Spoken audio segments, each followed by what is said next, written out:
This area is called creation apologetics.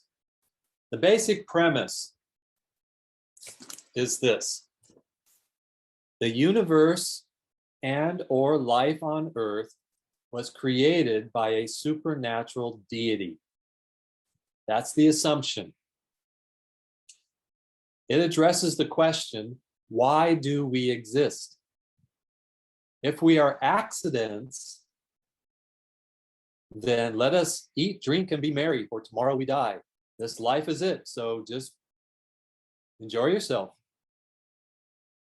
But if we have been created, then how does that impact how we live?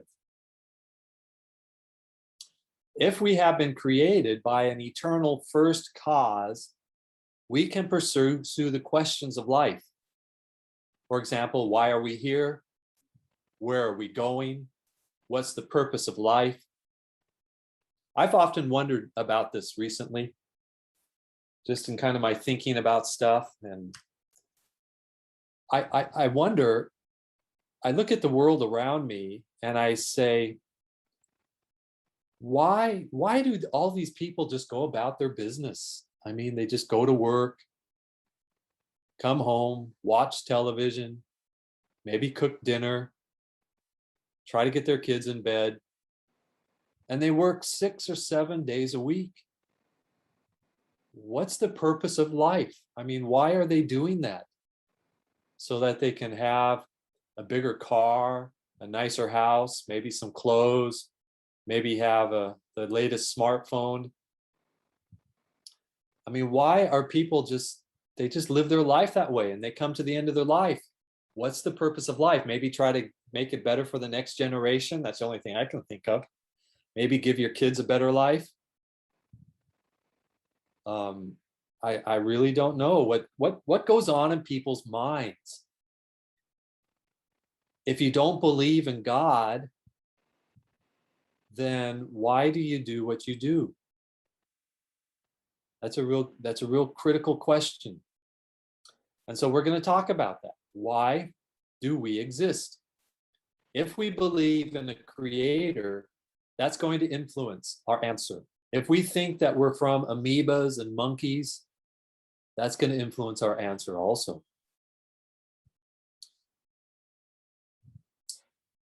And so we deal with these 3 areas.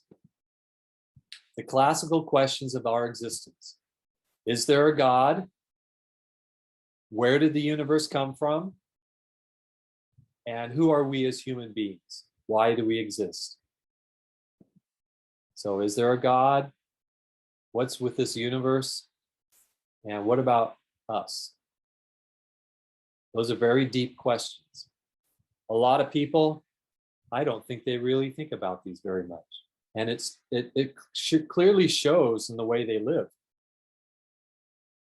They don't really care until something happens in their life, until they get sick or something. Then they go looking for the answers. Well, let's first of all talk about the Bible and science. Do they contradict each other? Does the Bible say one thing and science another? There's a lot of people who say that the Bible is not scientific. It's theological. The science has no place in religion. Can science be used to prove the Bible? That's another question. There's some people who say that you can use science to prove things in the Bible. Well, a lot of Christians will say, yeah, you can use archaeology. That's one of the most important sciences that prove that the events of the Bible are true, that they actually happen. Most Christians would accept archaeology as a science used to prove the Bible. There are a lot of things within archaeology itself, however, that are open to interpretation. It's not It's not a black and white, always clear kind of thing. Archaeology, there's a lot in archaeology that's debated. You can't always prove things by archaeology. Apologists try to reconcile science and creation. The famous physicist Albert Einstein said, "Science without religion is lame. Religion without science is blind." So here's the hypothesis that we need to work with. Religion can be formed and confirmed by science. Now, is that true or not? That's what we need to deal with. Religion can be informed and confirmed by science. But let's talk about the major perspectives about creation. First of all, let's look at the various religions and what they teach about creation. Islam. Islam has many similarities with Judaism and Christianity because it also recognizes the Old Testament as scripture. But Islam adds the Quran. God created the earth and heaven by saying, "Be." He created creatures that walk, swim, crawl, and fly. He also created the angels, the sun, the moon, and the stars. The Quran says that God caused it to rain in torrents and generated corn, grapes, olives, palms, fruit trees, and the grass. Then he ordered the angels to bring 7 handfuls of soil of different colors and modeled man. He breathed life and power into Adam, the first man, and Eve, the first woman. God gave Adam control over the earth. When God forbade the couple to eat the fruit of the forbidden tree, the evil one tempted them to disobey God. They did so, and God cast them out of paradise down to the earth. However, merciful God provided them with means of food, drink, and shelter. So Islam has a lot of overlaps with what Judaism and Christianity teaches, but there are a few minor differences. Buddhism. Buddhism says that the universe was not created, but it just simply existed forever and continues to recreate itself.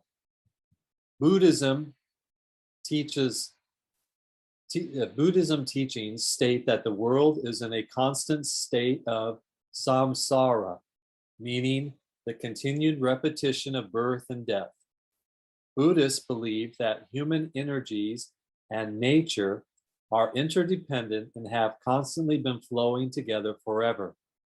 Buddhist teaching claim that there is no absolute truth when it comes to the beginning of the world. They believe the universe and its inhabitants are infinite and that world systems continually appear and disappear within the universal structure. Buddhists believe in reincarnation and the law of karma. The law of karma states that good behavior and intentions produce positive results, with negative behavior and intentions ultimately lead to a negative outcome. Buddhists believe that the soul is on a continual journey towards the various levels of enlightenment. They refer to the afterlife as the between, a place where souls exist after death and before rebirth. So life just goes on, never a beginning, never an end. Hindus believe in many worlds, and they were created by Lord Brahma, the creator. Lord Vishnu is the sustainer, and Lord Shiva plays the destroyer. These 3 gods are forms of the supreme entity. The universe is a vast ocean on which Lord Vishnu resides. The lotus flower that springs from his navel is the abode of Lord Brahma. The story of creation in Hinduism mentions that Brahma gets lonely. He splits himself into male and female, the same for man and beast. Everything comes from different parts of his body.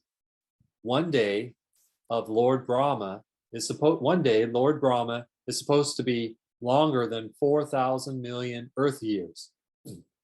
Every night that Lord Brahma sleeps, the world is destroyed and recreated every morning when he wakes up. This cycle of yugas is ongoing and continues forever. Confucianism does not on its own have a unique creation story, since it is primarily a philosophy. Confucianism does not assert the presence of any deities, spirits, or other supernatural beings, which are usually required in a supernatural creation story. Since Confucianism is a philosophy as opposed to a religion, Confucianists can also have a religion to which they adhere. Most Confucianists are religiously either atheists or believe in various myths of gods or goddesses. You can go look at this website. So I found this interesting thing on this website. Interestingly, many of the original symbols and letters in exacting detail, narratives, they recount the narratives from Genesis. For example, in Chinese, the symbol for garden is composed of these symbols: dust plus breath plus two persons plus an enclosure means garden. Likewise, the character for boat tells the story of Noah and the 8 people in the ark. There are 3 elements used to symbolize a boat: vessel, 8, mouth or people, and that makes the symbol boat. Examples such as these are abundant in the Chinese language. Consider how intriguing it is that the Chinese word for tower is a composition of man plus 1 plus mouth equals united plus grass equals undertake, clay makes a tower. So the tower really, when you put that together, it looks like the Tower of Babel. So interesting that these Chinese words actually agree with the book of Genesis. I don't know how many others there are. I've heard of some, but that's quite interesting that deep back in Chinese memory, there's a story of creation that matches the Genesis account. Well, I don't know what to make of all of that, but I just find it interesting. So I put it in the notes. Kind of interesting, isn't it? Well, animism. I'm not sure how much you deal with some of these, perhaps a little bit more with Islam. There are some Buddhists and Hindu and Confucius in the Philippines, but probably more so in the major cities and maybe among the Chinese Filipinos. Animism, though, that's going to be much more common up in the mountains and the provinces. Animism, folk religions that attribute spiritual forces to events and objects of nature. This form of religion is found all over the world. The animistic worldview contains both the observed or physical world and the unseen or spiritual world. There is no sharp distinction between the two realities. What happens in one affects the other. Myths vary from culture to culture. Sometimes animism adopts other aspects of other religions. Let me give you an example. Maybe over 20 years ago, when I first went to the Philippines, I heard this strange story from one of my students. And I was going, wow, that's really strange. So he said that there was a Nazarene pastor who would not tear down the termite mound outside the church because he did not want to disturb or make angry the little people who lived in it. So this pastor had done syncretism. He had combined his animism, his folk religions, with Christianity. I don't know if any of you have had that kind of experience where animism is mixed up with some form of Christianity. I've seen some of that also with some of the Catholicism in the Philippines, where people will put icons and little statues in their houses. And so it becomes a form of idolatry, a form of animism. There's a lot of superstitions. Every culture has superstitions. I'm learning some of the superstitions here on the island of Guam among the Chamorro and other island people. I just heard one the other day, something about when you get sick. What was it? When you get sick, they do something strange. I can't remember it right now, but someone who was sick told me about this practice that they have. And I'm thinking, that's not going to do anything for your health. It's just all superstition. And so by doing some kind of action, they think that they will cleanse themselves of the illness. Maybe you've seen some of the mixture of animism. Animism's all over the world. Like witchcraft? It's a witchcraft is a form of it. Yeah. Animism can take many forms. It's like, for example, medicine man, shamans, witchcraft. People try to control the spirit world by doing certain rituals or avoiding certain actions, thinking that that will appease the ancestors. Ancestor worship is huge in some parts of the world. You don't want to do anything to hurt your ancestors. I know in some places in the Philippines, people will do big things in the cemetery. I'm not sure how much of that might be a mixture of animism, of ancestor worship, or perhaps just simply honoring. I don't know, but some of that is leaning towards animism. So each culture has its own different mythologies and rituals. Animism is said to describe the most common foundational thread of indigenous peoples, spiritual or supernatural perspectives. There exists no categorical distinction between the spiritual and physical or material world, and that soul or spirit or sentience exists not only in humans, but also in animals, plants, rocks, geographical features such as mountains or rivers, or other entities of natural environment. So that's saying like that there are spirits that live in the rocks or the plants or the rivers, things of nature. And that will lead people to doing certain kinds of rituals and so on. Letter B, intelligent design. This is another way that people think that the world was created. So intelligent design. This argues that natural laws and chance alone are not adequate to explain all natural phenomena. In other words, there's got to be something more than just accidents. Someone got everything started. Intelligent design is not religious in nature. The theories are ultimately inferred from empirical evidence in nature. You know what the word empirical means? That means you can measure it, you can observe it, you can see it, you can feel it. So that's what empirical. So we look at the evidence around us that we can actually see with our bodies. And we don't have to turn to the Bible or any other religious scripture to come up with this. It's just simply observation. Intelligent design makes no claims about who the creator or designer is, nor does it use references from scripture when forming theories about the history of the world.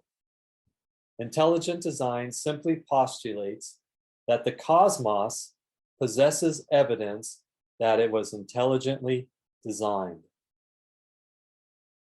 So the evidence is given in three forms, and I don't think I'll necessarily read all through this. I think I just copied and pasted this from a website.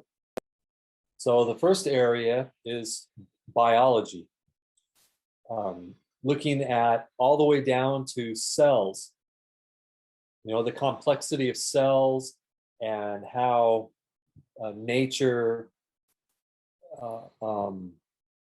functions,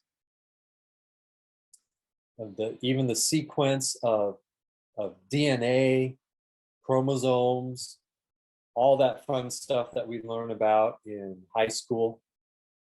So all of that shows that there's got to be something that put it all together. There's no way that biology could function accidentally. There has to be someone who got it started. So they look at biology. The second area is physics. And so they look at how the universe functions and how, you know, the atoms and what do they call those? There's like 100 of them. The elements, the primary elements, and how they can be combined into different materials. The fancy words of leaving my brain right now.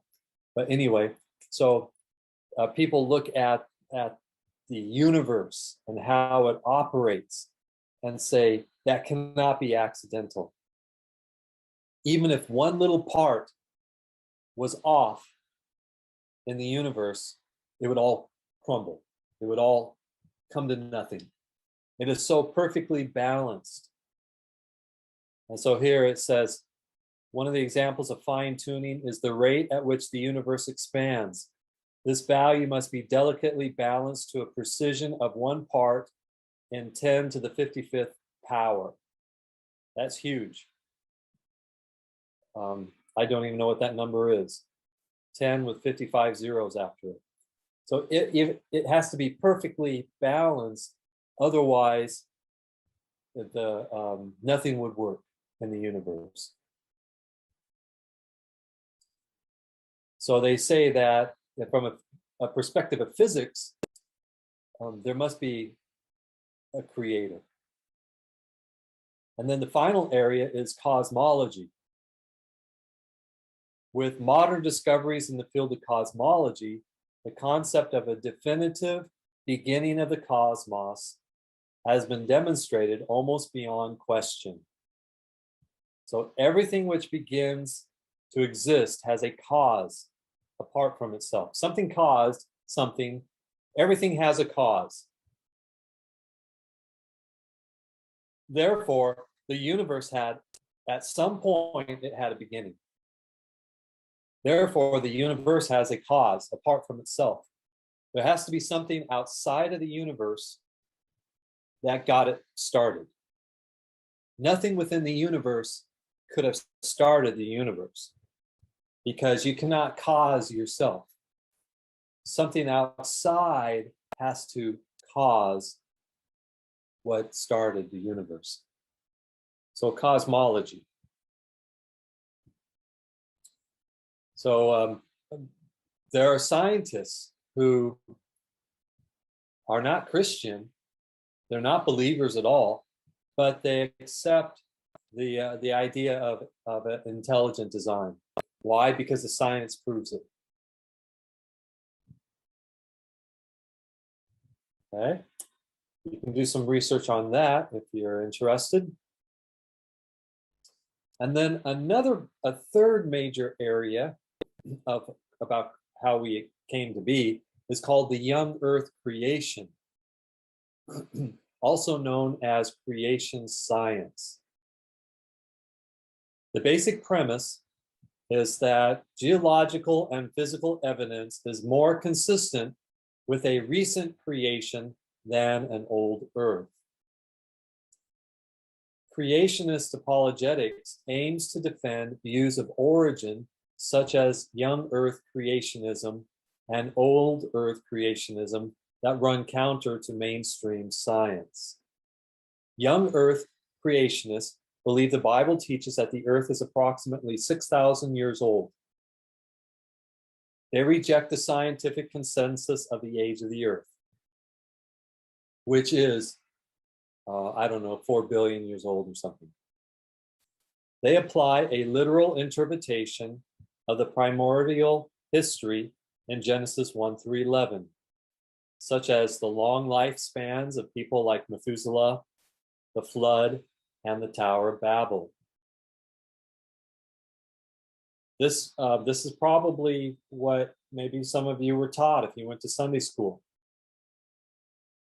Well, creation scientists use science to support this claim that the world was created in 6 days, 6,000 years ago.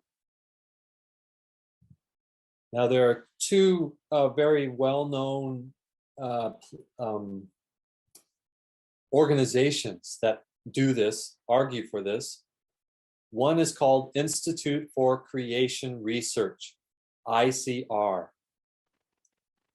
They're often on the radio as I take our youth home, and so I turn on the Christian radio about Sunday afternoon about 3:30, and they have this little radio program every Sunday afternoon. Maybe they have it every day. I don't listen to Christian radio that much. And so every Sunday afternoon around 3:30, they will have this little radio broadcast for about 10 minutes, and they will try to prove something about creation using science. Perhaps something about the flood and how mountains are formed or something like that. So ICR was created to argue for a literal reading of the creation account of Genesis 1 to 2 and a literal worldwide flood of Genesis 6 through 8. They have quite elaborate apologetics, quite detailed arguments. You can go to their website. They have quite a bit of literature available. A second one is called the Creation Museum in Petersburg, Kentucky. This is a young earth creationism museum run by the Creation Apologetics organization Answer in Genesis, AIG. That's another well-known organization that tries to prove the young earth creation.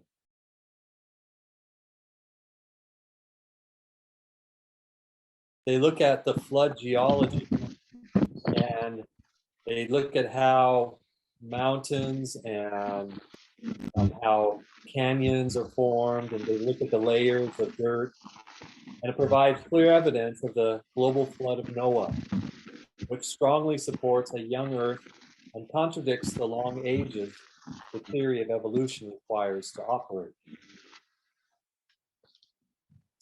So how do they arrive at this 6,000 years?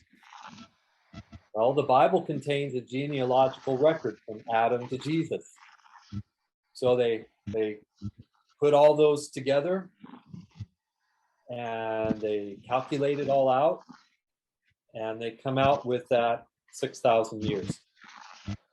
And so using this detailed biblical chronology from the beginning of creation, Bible scholars have been able to calculate the age of the earth. Old earth creationists believe it is possible to harmonize the Bible's 6-day account of creation with a scientific perspective. So these would be those who would accept God created the world, but he didn't do it in 6 literal 24-hour days. He did it over a long period of millennia. And part of the case for that is that the Hebrew word yom, which means day, can be translated in many different ways. It does not necessarily mean a 24-hour period.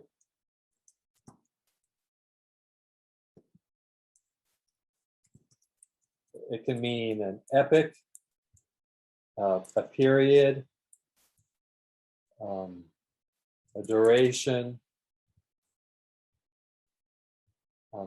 and not just 24 hours.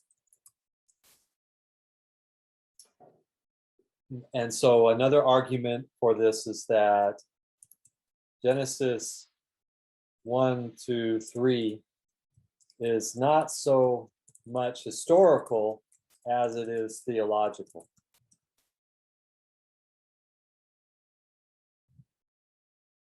So the old earth creationists would accept some possibility of not necessarily, they could accept evolution, but not necessarily evolution. They would just say that God created things, yes, but how and when is not so clear. And so they reconcile the earth being, billions of years old with Genesis. And so those are called old earth creationists. And the young earth creationists are those who say the earth is only 6,000 years old. Now, this perspective of like ICR and the young earth creationists, it actually has become quite evangelistic and dogmatic. And so I've heard this said, and I've actually talked with a few people like this. They say, if you don't believe that the earth is 6,000 years old, you can't be a Christian. You cannot accept the gospel of Christ. So they bring the two together. If you don't believe Genesis 1 to 2 to be literal, you can't believe any rest of the Bible, especially the gospel. Well, they have become quite dogmatic in this as well. Any comments or questions on this one?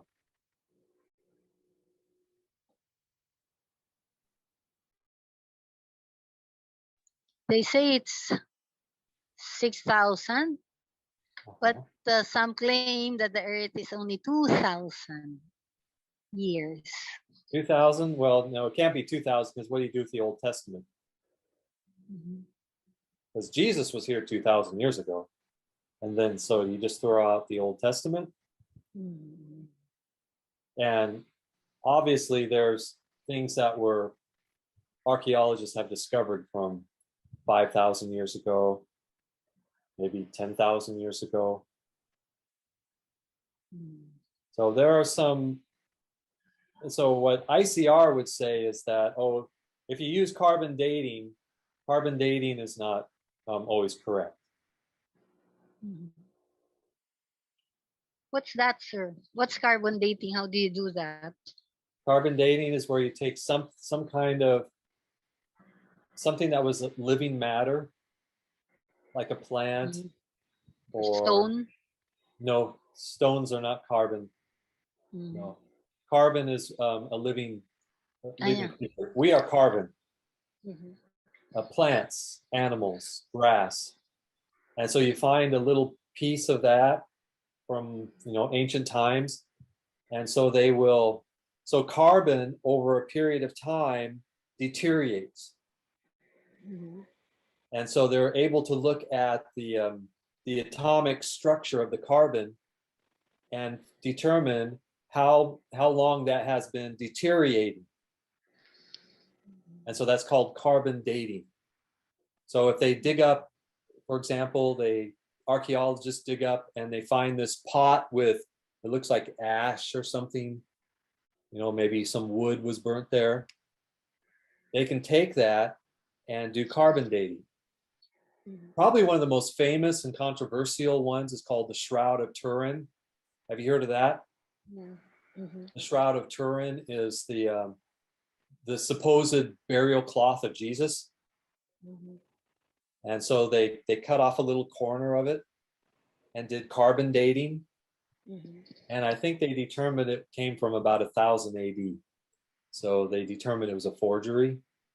Yeah, it is, according to them. Yeah. And so some people say that carbon dating is not always accurate. So, if archaeologists dig up something and they say it's 1,000,000 years old, well, that may not actually be accurate. And so that's what the ICR would argue. They would say the carbon dating is not always reliable. But carbon dating is one of the key ways to date things like fossils and old bones that have been dug up. So they use carbon dating for that.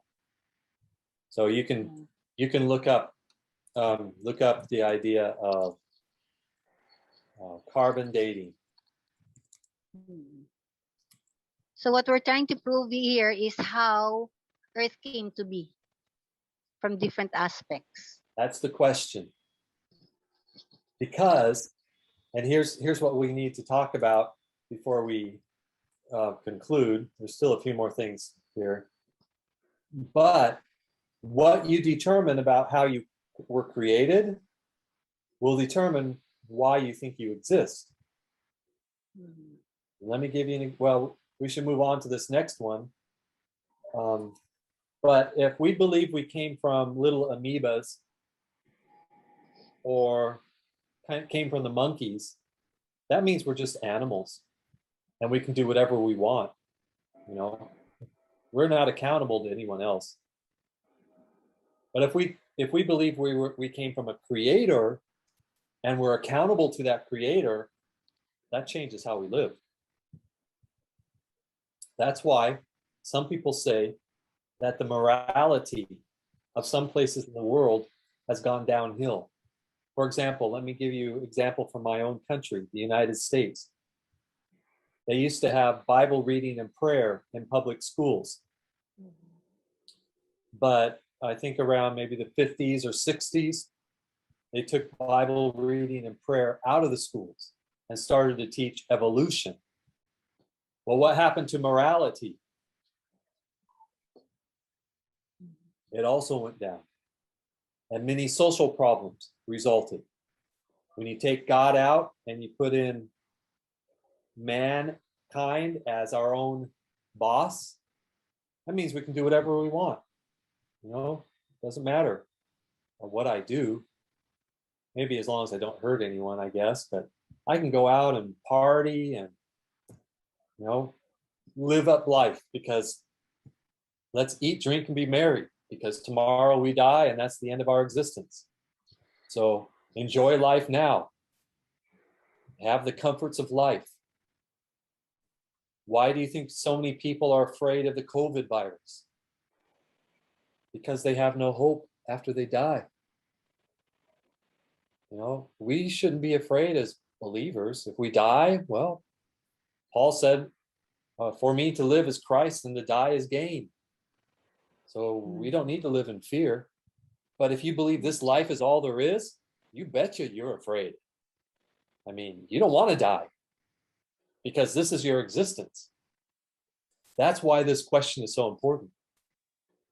Now, the other part of the question is how, if we say that we were created, how were we created?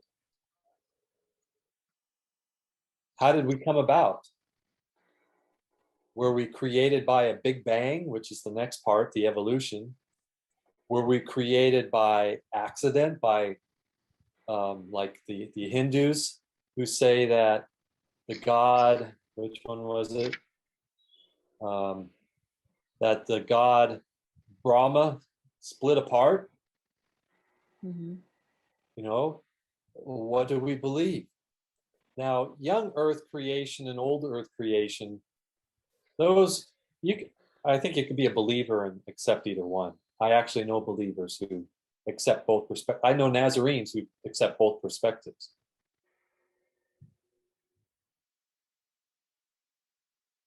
Evolution, though, let's talk about that one now. Mhm.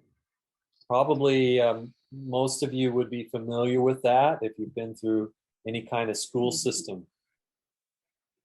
First developed by Charles Darwin, who lived in the 1800s.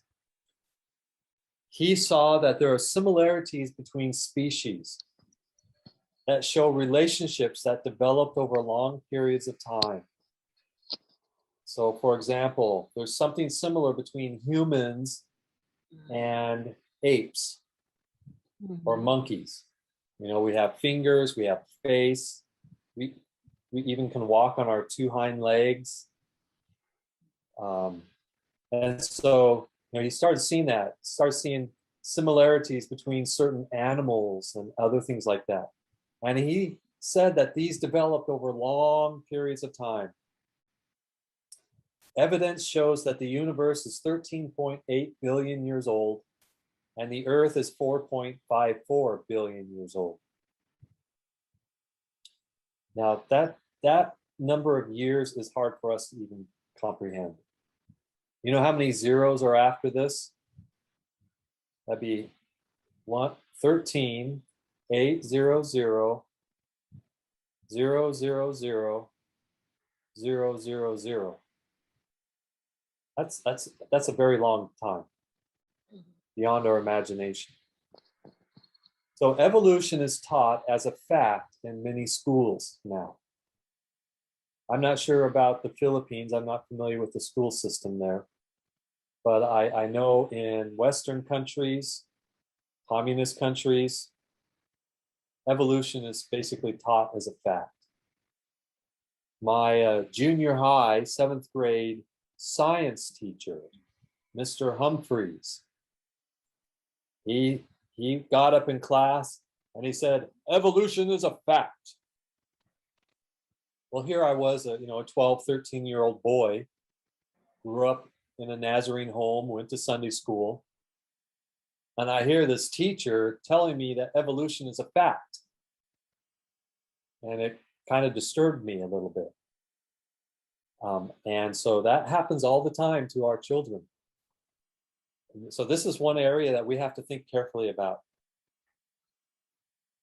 For evolution, the cosmos is all there is, or ever was, or ever will be, according to Carl Sagan.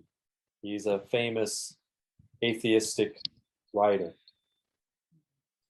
Now, there's two ways to view evolution, though. Okay. The first way of thinking about this is called microevolution.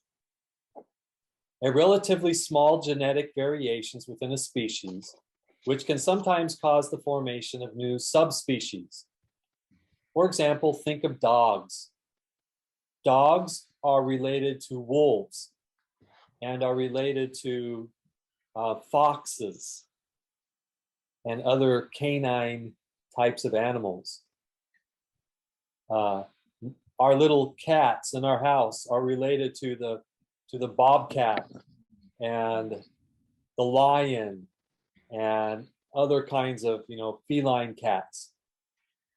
Microevolution would say that there could be changes within a species group. For example, over time, with careful breeding, you can turn a wolf into a poodle. All right. Now it may take hundreds of years of careful breeding and so on. Well, how do they come up with new dog breeds today? They have all kinds of new dog breeds. Some that I never even heard of.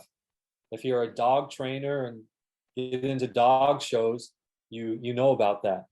And so that's called microevolution. Macroevolution, though, is where you go from one species to another. If you have enough time, you could go from like a fish to a bird with enough time, or a dinosaur to a bird. That's a very, very famous one that people try to show in the fossil record. So now, I would accept to some degree microevolution, because I see how you can create new types of dogs. You know, I've seen it a lot. What happens if you have two dogs from different breeds that mate? Well, you end up with a third one. So microevolution is probably not so much of a problem. Macroevolution is more of a challenge, though.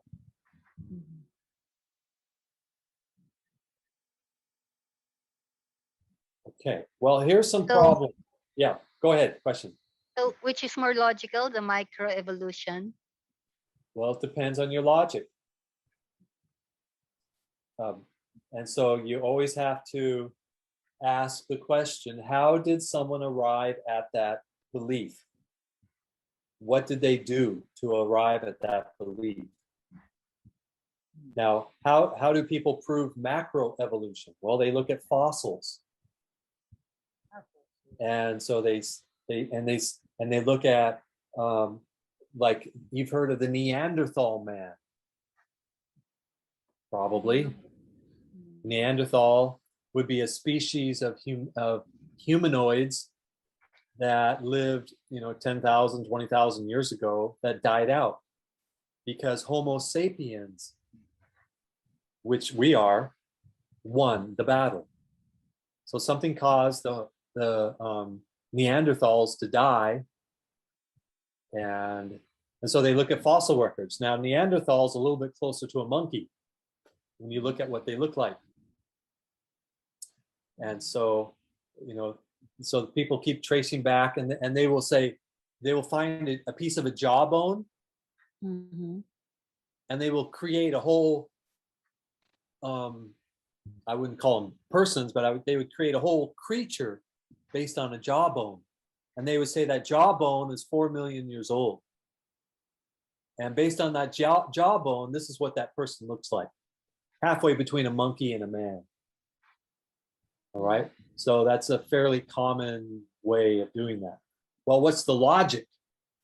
Well, there's obviously some problems with that. If all you get is a little jawbone and you're going to reconstruct a whole person based on a little jawbone or something, or a tooth. And so you have to say, okay, how are they coming to that conclusion? What is the evidence? Now, one of the problems with evolution is that the evidence is not always that clear. And it is not a fact, it's more of a theory.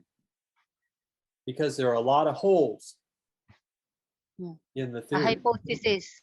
Hypothesis, yeah. So Because here that's are, what yeah, go ahead. that's what Darwin says, that he just made some experiments, and then he put it in paper, and then afterwards people made a conclusion out of it, when in fact it is just a hypothesis. Yeah. according And so scientists for the last 100 years, 150 years, have very detailed methods and a lot of argumentation to prove their point. Here are some problems, though, with evolution by John Ashton. Okay, so this is what we can think of from a Christian perspective. How do you account for the complexity? With evolution, you would expect things to get simpler, but actually, life is very complex. The fossil record is not always consistent or clear. Number 3, the impossibility of a living cell arising by chance. Is that even possible? So how did life come about? Well, it was from amino acids floating around in the mud, and somehow they joined together and became a living cell. Well, how possible is that?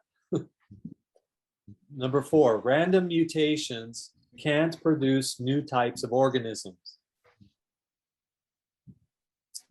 Number 5, the failure of the evolutionary fossil record. Number 6, the complete absence of evolutionary intermediaries. That would be like, between a monkey and a man. Well, you would expect multiple stages, but they might have a jawbone. They don't have a full skeleton and everything. Mhm. Geological evidence for a catastrophic global flood. So it looks like at some point in ancient history, there was a worldwide flood, which would support Genesis 6. The historic evidence of a worldwide flood, these are almost the same. Number 9, erosion rates, the sedimentation rates, and other evidence of a young Earth. Problems with radiometric dating. I think that's another form of carbon dating. Cosmological evidence does not support the Big Bang theory. And then the growing number of respected scientists who are abandoning the theory of evolution. Okay, so he's given us these ideas why the theory of evolution is not a very good theory. And so, questions of origin. People will ask those questions, and some of that's important because it helps you know who you are, where you came from. Maybe helps you understand a little bit of your cultural situation. But there are also dangers in nationalism. And nationalism is probably the cause of half the wars in this world. So that's not to say we should not be proud of our people. No, we can be proud to some degree. But, it always becomes a little bit different when you become a believer. So my identity should be the same as yours. We're God's family. It doesn't matter what nation I'm from or what language I speak or what color my skin is. Now, from the world's perspective, they'll try to categorize me. And when I have to fill out official forms for my government, I have to check off I'm a white male. Sometimes I really hate doing that. I say, it doesn't matter. But someone wants to know that, I guess. They have to count their senses somehow. But I want to find my identity in Jesus. And because of that, I can call all of you. I can call people from Africa, from India, from South America. I can count all of them my brothers and sisters. Because the kingdom of God it transcends national borders and languages. So, questions of origin, very important. Now, let's do a little bit more before we run out of time. I was thinking I might have you do another question tonight. But let's see, I don't have too much more here to go. So let's try to do a little bit more.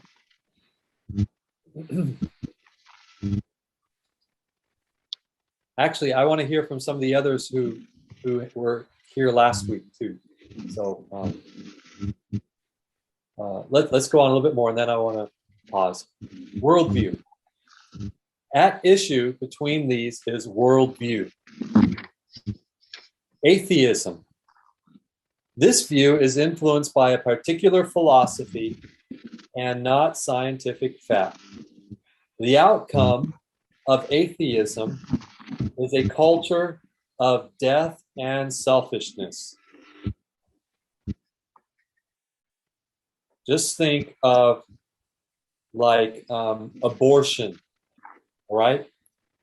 If you think that there's no God and that your life is all that matters, well, if you have an inconvenient blob growing in you, just abort it. So why have there been 40 million plus abortions in the United States in the last 50 years? Because again, people have taken God out of the culture. If you do not believe in God, then you can do whatever you want just to make yourself happy. What about old people? Sir, You know, sorry. just to get rid of the old people. Euthanasia. They're done with their life. Let them commit suicide. Withhold the medicine. So the outcome of atheism is a culture of death and selfishness. For atheists, there's no purpose in life except to make yourself comfortable. No life after death. This is all there is. No foundation for an ethic. Do whatever you want that makes you feel good. No ultimate meaning to life. Why do we exist? Oh, I'm just a part of nature. Well, there's no reason to live, no ultimate meaning except to survive.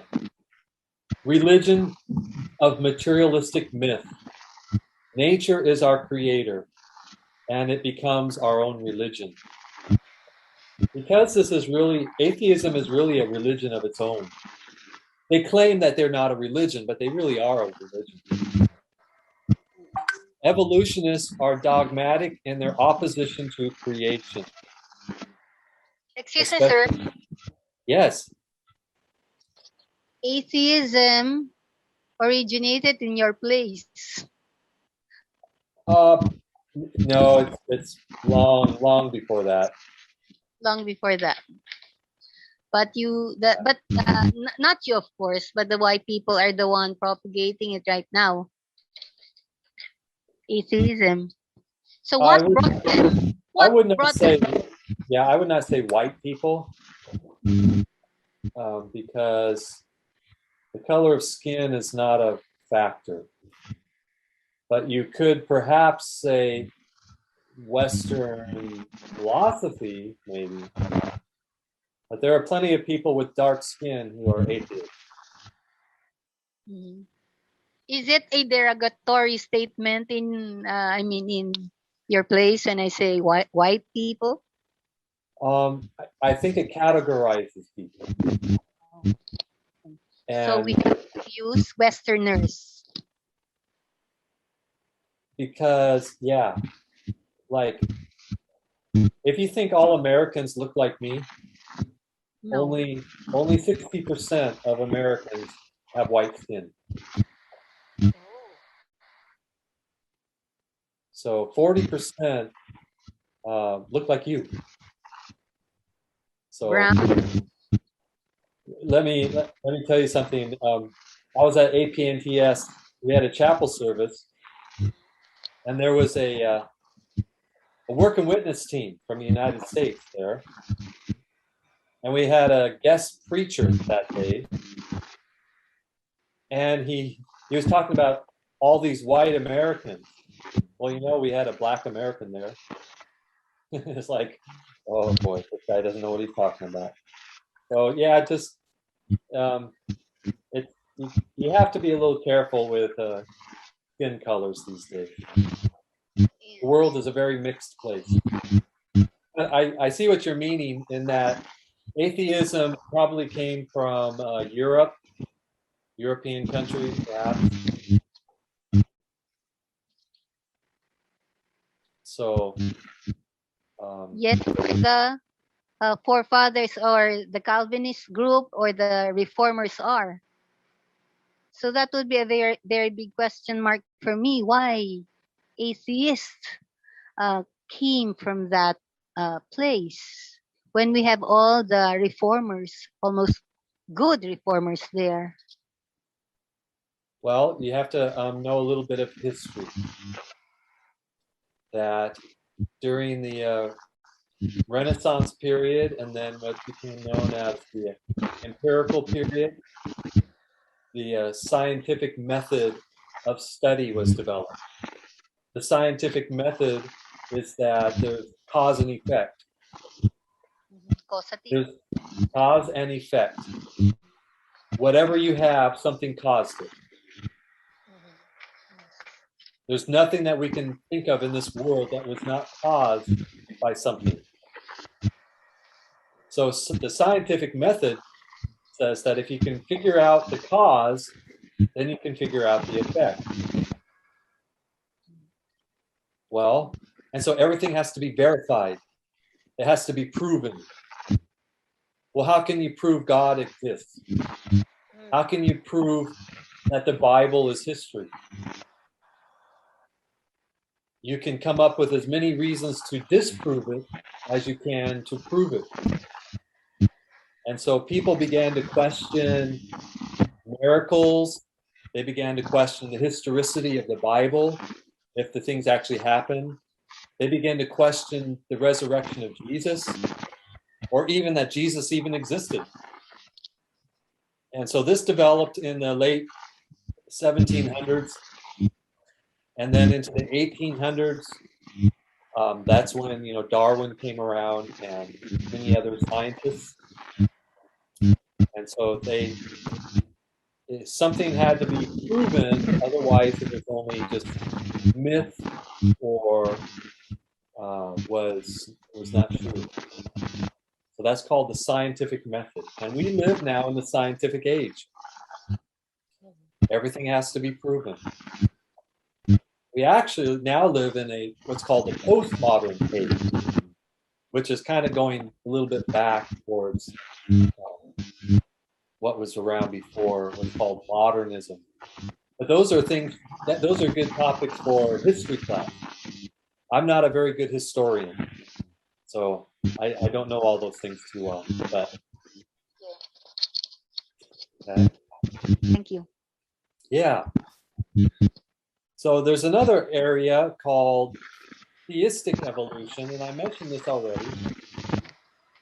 Theistic evolution claims that classical religious teachings about God are compatible. That means they can agree with modern scientific understanding about biological evolution.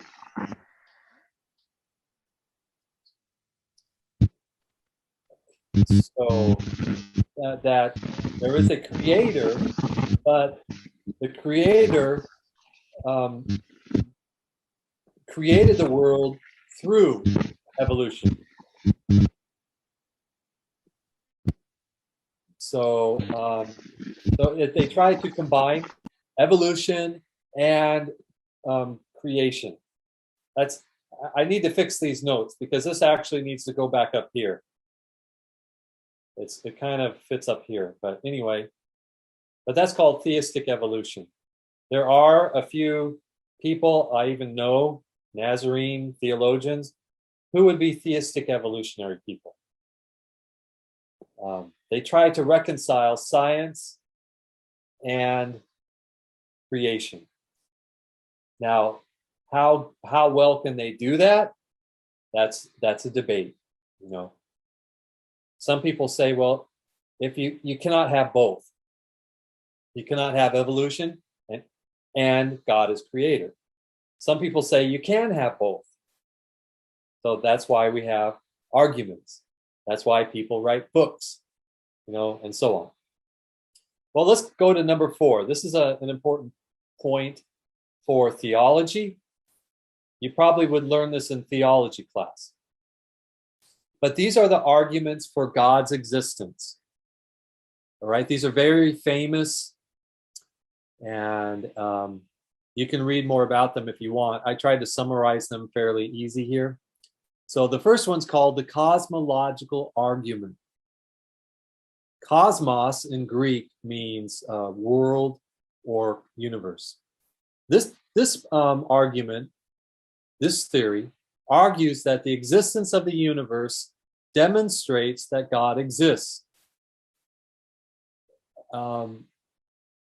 So if there's a universe, all we need to do is look at creation, and we know that there's a creator.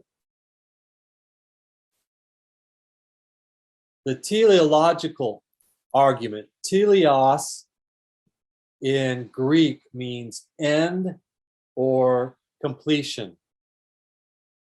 This argues that there is a purposeful design in the world around us, and a design requires a designer. So this goes back up to the intelligent design. How do we know God exists? Well, the universe is so complex, someone must have got it started. Cosmological, Romans chapter 1, look at creation. There's enough evidence that there's a creator if we just look around us. Teleological means that something got it all started at the beginning. There's a cause, a causer, someone who started it all, a designer. The ontological argument says that the very concept of God, if we can think of God, then there must be a God who exists. So if we can think of it, there must be a God. So if I can imagine there being a God, then that possibility means that there must be a God. That's the ontological argument. The moral argument. This argues that there are, basically it says, well, we have a conscience. We know there's right and wrong. Why? Because there's an absolute out there. There's someone who has told us what is right and wrong. That someone is God. So this is called the moral argument. Because we have a conscience, we know between right and wrong. Someone has planted that in our minds. We are different than the animals. You know, there's something special about us, and that's because there's a creator who has given us a conscience to know between right and wrong. Another argument for God's existence is called the transcendental argument. This argues that all our abilities to think and reason require the existence of God. This is very similar to the moral argument, but this is just, you know, because I can reason, I can think, you know, my brain is so complex, then there must be a God who created me. I could not come about by accident. Presuppositional arguments. This argues that the basic belief of theists and non-theists require God as a necessary precondition. Yeah, let's not worry about that one too much. That basically just means that that for our arguments, either as a theist believing in God or a non-theist not believing in God, that requires that there must be a God to even argue about. Why would we argue about a God if there wasn't a God to argue about? So we have the presupposition that there is a God. The most famous of these would be especially the first three. Those are very common and very famous. And I would suggest that you could do a little bit of reading about those, just to help you understand them a little bit more. All right, we already talked about Pascal's wager. I'm not sure why I have that here. I need to fix my notes more. When atheists, or when God is suggested as the beginner, atheists are quick to ask the age-old question, well, then who made God? If everything needs a cause, then God needs a cause too. If God caused everything, then who caused God? Who created God? Well, this takes for granted that virtually everything needs a cause. So why then doesn't God need a cause? Because the atheist contention misunderstands the law of causality. The law of causality does not say that everything needs a cause. It says that everything that comes to be needs a cause. But God never came to be. God always has been. No one made God. He is unmade. As an eternal being, God did not have a beginning, so he didn't need a cause. But wait, the atheist will protest. If you can have an eternal God, then I can have an eternal universe. After all, if the universe is eternal, then it did not have a cause. I've heard someone argue this rather recently. Maybe I'll take some time to talk about him later on. But, he talks about how the universe has always been. Well, although this is logically possible that the universe is eternal and therefore didn't have a cause, in fact, it is only one of only two possibilities.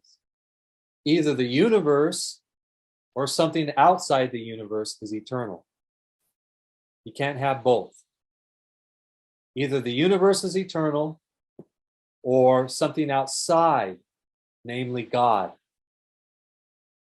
There are only two possibilities for anything that exists. Either one, it has always existed and is therefore uncaused, or it had a beginning and was caused by something else. So this first cause, it must be supernatural because it caused the universe. So it can't be part of the universe. It has to be spaceless. In other words, it cannot be confined to space because it created space. It has to be timeless because it created time. It has to be immaterial because it created matter. It has to be powerful because it created out of nothing. It has to be intelligent because the creation event and the universe were precisely designed. It has to be personal because it made a choice to convert a state of nothing into something. Now, when you look at all of these, what do you end up with? You end up with the God of the Bible. Logic tells us that the God of the Bible must exist.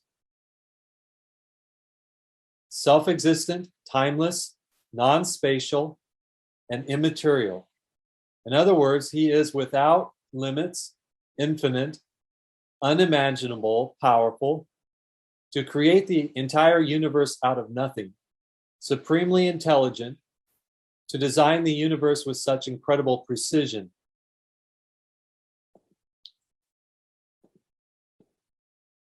Personal, in order to choose to convert a state of nothingness into the time-space material universe. At best, natural selection may be responsible for minor changes in living species. For example, a wolf from a dog, a poodle from a fox, or whatever. But it cannot explain the origin of the basic forms of life. You need a living thing to start with for any natural selection to take place. Many Christian apologists say that Darwinism is not science, but the dogma of a secular religion.